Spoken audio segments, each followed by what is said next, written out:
again. You must be getting sick of this face by now. But anyway, I'm going to carry on with my little series that I'm doing, which is basically for the 11-year-old me and what I wished was around when I was coming into learning drums and trying to get into the music industry. So just some little tips and stuff that I've picked up over the years about how to survive it and how to go about it, well, what I think is the best way, but it's just what I think, so it might not be, but there we go. I've managed to get this far and I'm quite happy with that, so yeah, hopefully it'll help someone.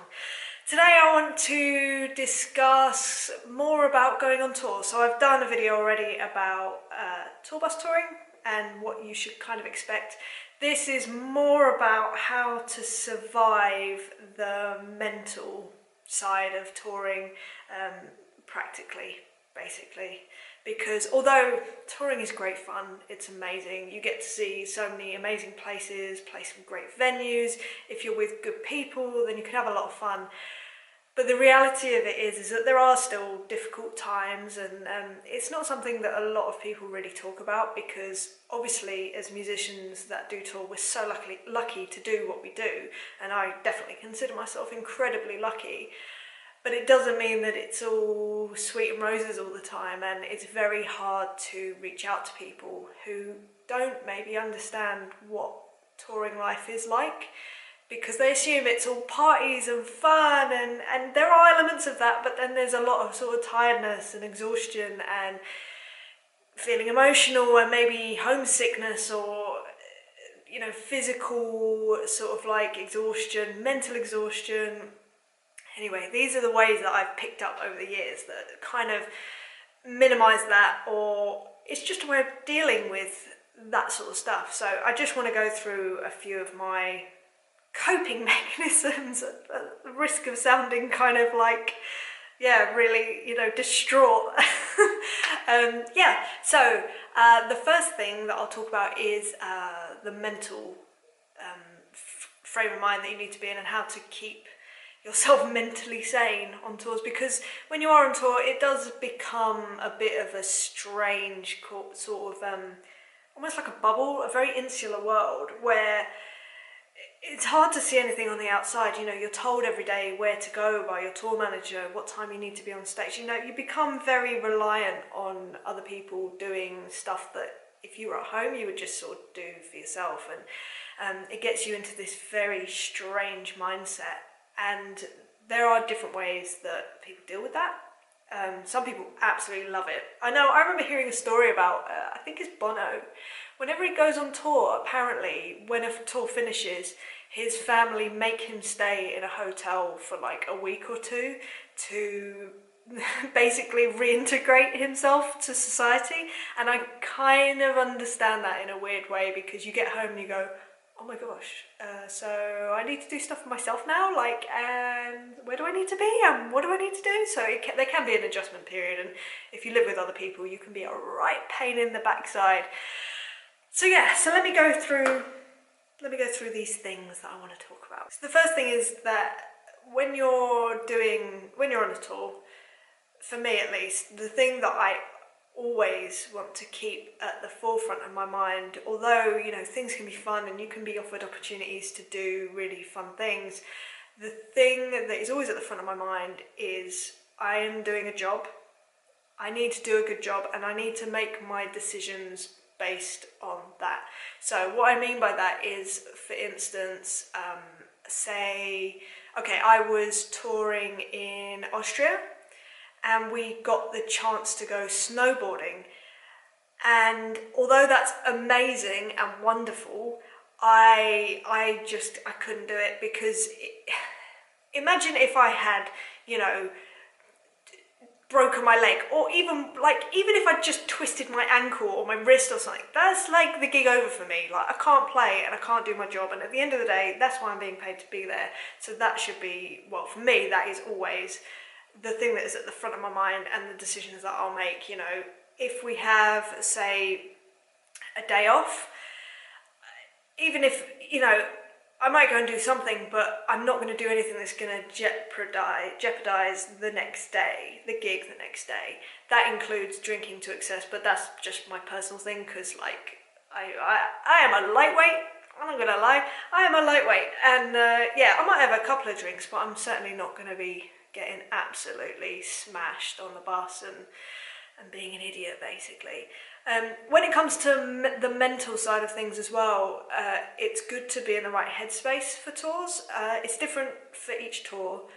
I will tell you about a very specific example, which is definitely an extreme, but it helped me survive a year's worth of touring with a particular artist, a really great artist. And this artist was, I'm not going to name who they are, by the way, just so you know, so, and don't ask me, I ain't going to do it. This artist was incredible, like probably one of my favourite to play with, but their way of dealing with stressful situations and situations they felt they were out of control of was by manipulation.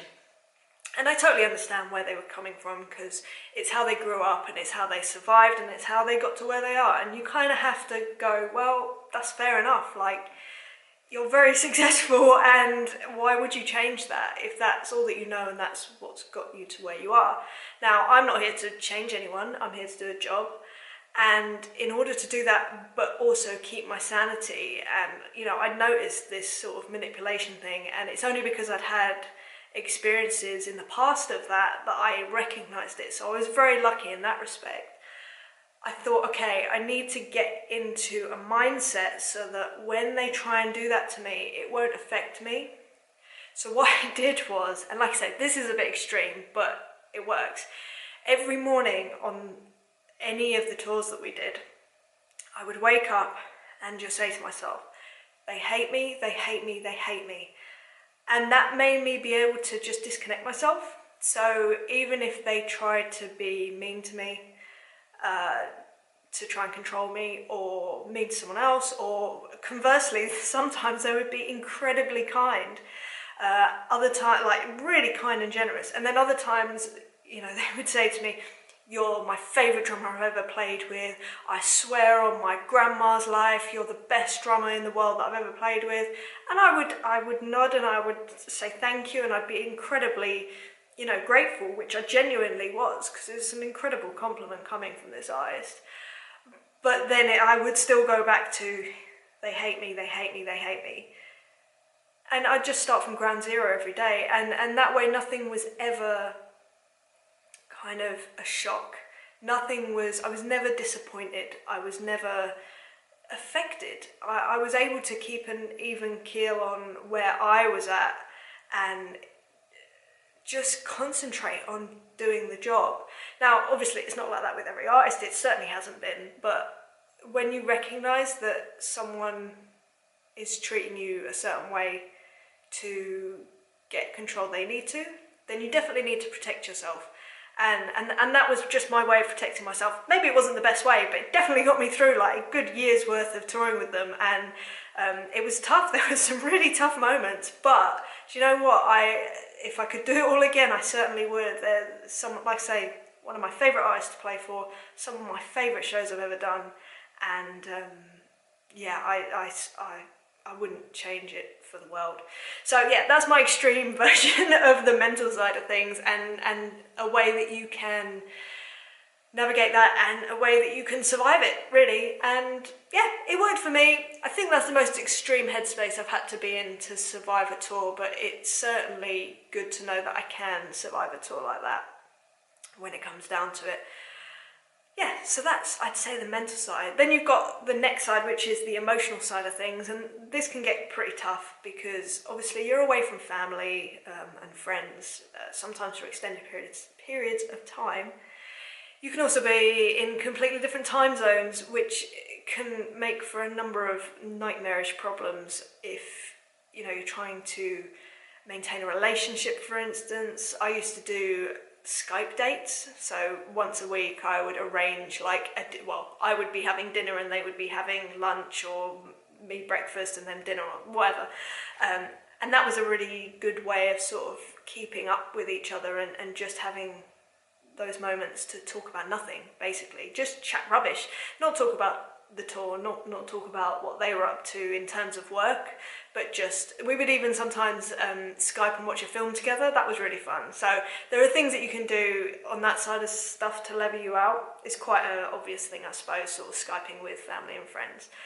Another thing that I like to do to get myself emotionally back together if I'm kind of feeling a bit vulnerable is I will go for a long walk, which I do whether I'm on tour, whether I'm not. Long walks are like one of the best things I can ever do for myself. It gives me space to think, and I find it quite inspiring. Just generally traveling I find quite inspiring, so I might go for a long drive maybe. And in fact, long drives to gigs are some of my favourite times and my most inspiring, and I think of lots of sort of interesting things to do. And anyway, I like walks, I like drives. To couple with that is another good thing to do is listen to music, obviously. I mean, sometimes it's a bit of a funny one, listening to music, because when you're on tour or when you're doing music for a living and you're doing music 24/7, sometimes you just don't want to listen to music.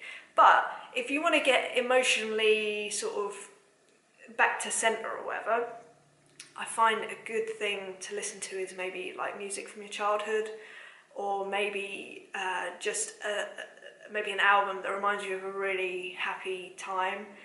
So for me, that whenever I'm feeling a bit wobbly, I'll always listen to Radiohead, which sometimes gets me a bit depressed, but that's fine.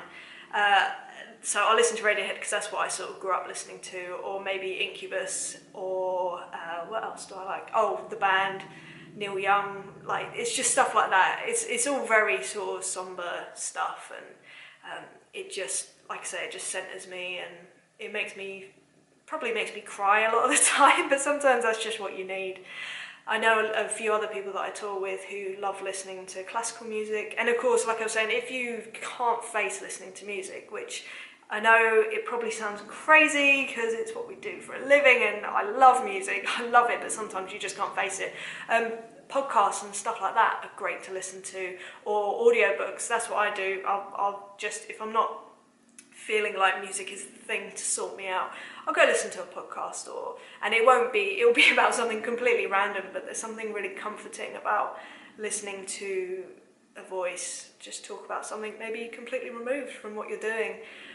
So yeah, that's kind of my way of dealing with that. Another way of dealing with emotional stuff is something that is perfect for the next thing that is good to balance, and that is the physical side of touring. And although this may not come as a surprise, and it also may not be wanted as a solution to sorting out the physical side of stuff, it is maybe not necessary, it's up to you, but I've found it really helps, and you know exactly what I'm going to say, and I'm sorry that I'm saying it because I wish that I didn't, but it's true, it's amazing, and that is working out. This is something that I've only done probably in the last 2 years on the road, and I can't tell you the difference that it has made to my whole touring state. To have a routine to your day where you know that, okay, I mean, it's been different on different tours, but say, okay, I'm going to get up, I'm going to work out, then I'm going to go and have breakfast, and then I'm going to do a bit of work, have some lunch, and then we'll do sound check, and then you take your day from there. That is invaluable, because it's the one thing that is so difficult on the road, is having any sort of set routine, because you're in a different place every day, you have different schedules every day, and if you can have like one thing that you do every day that centers you, and again, you can couple it with, like I say, with listening to music or an audiobook which will double center you, then that's really great. I've been doing this sort of body weight kinesthetic exercises on the road for the last couple of years, and Johnny Atkinson, the other drummer for Kim Wilde and Howard Jones, introduced me to it, and since we've been touring together, we do it literally every day on the road. And if one of us is feeling a little bit like, oh god, I don't really fancy it, the other one will be like, no, come on, let's just go do it. And that's an amazing thing, because we both agree that every time, without a doubt, every day, we feel better for it. On the gigs we have more energy, which sounds completely the reverse of how you'd feel, but when we haven't worked out, we feel awful on the gig and very sluggish. Another bonus about that is that you get to eat more food, which is always a good option in life, just generally. Anything that can let you eat more delicious food is a good thing in my books. So if you've got a catered tour and there's a big pile of donuts sitting there, at least you don't feel as guilty picking one of them up, because you know that you've done a hell of a workout earlier on in the day, as opposed to just eating your body weight in them and just sitting there going, oh, I'm really tired, but then not working out, not doing anything to combat it. So yes, it's annoying, and some days you really don't want to, but I tell you what, if you want to keep a good headspace, exercise is an amazing thing.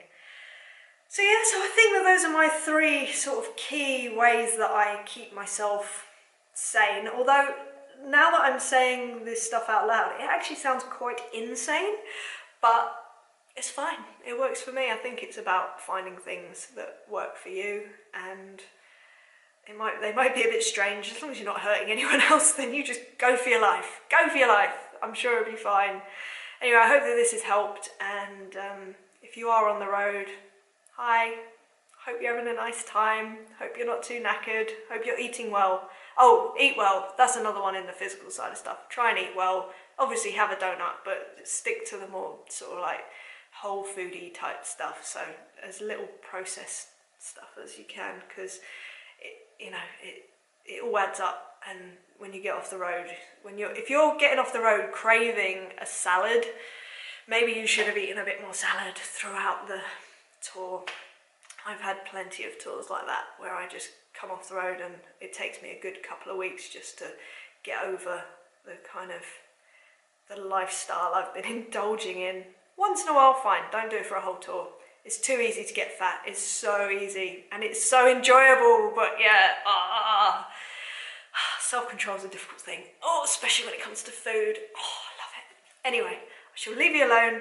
I hope you're having an awesome day, and I shall see you again for another one of these soon. All right, bye.